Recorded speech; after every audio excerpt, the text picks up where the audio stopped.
ನೋಡಿ ಫ್ರೆಂಡ್ಸ್, ಈಗ ಹತ್ತಾ ಇದ್ದೀವಿ. ಘಾಟ್ ಸೆಕ್ಷನ್ ಹತ್ತಾ ಐತೆ, ಗಾಡಿ ಮೂವ್ ಆಗ್ತೈತೆ, ಸ್ಪೀಡಾಗಿ ಹೋಗ್ತಿದೆ. 25 ಕಿಲೋಮೀಟರ್ ಸ್ಪೀಡಲ್ಲಿ ಹೊಟ್ಟಿದೆ.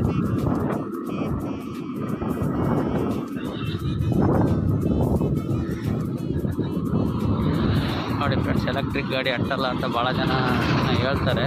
ಸುಮ್ಮನೆ ಹೇಳ್ಬಾರ್ದು. ಬಟ್ ನಾವು ಇಬ್ಬರು ಹೋಗ್ತಿದ್ದೀವಿ. ಆಗಿದ್ದರೆ ಗಾಡಿ ಹತ್ತಾ ಇದೆ, ನೋಡ್ತಾ ಇರ್ಬೋದು. ಹೊನ್ನಾಳಿ ಘಾಟ್ ಸೆಕ್ಷನ್ ಹೇಗಿದೆ ಅಂತ ಗೊತ್ತಿರುತ್ತೆ.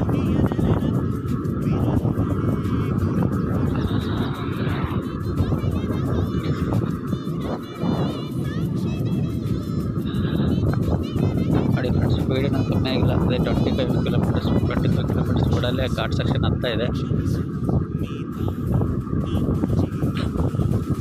ನಾವು ಹೊರೆಯರ್ನಿಂದ ಬಂದಿರೋದು 27 ಕಿಲೋಮೀಟ್ರ್ ಹೋಗಿದೆ ಆಲ್ರೆಡಿ.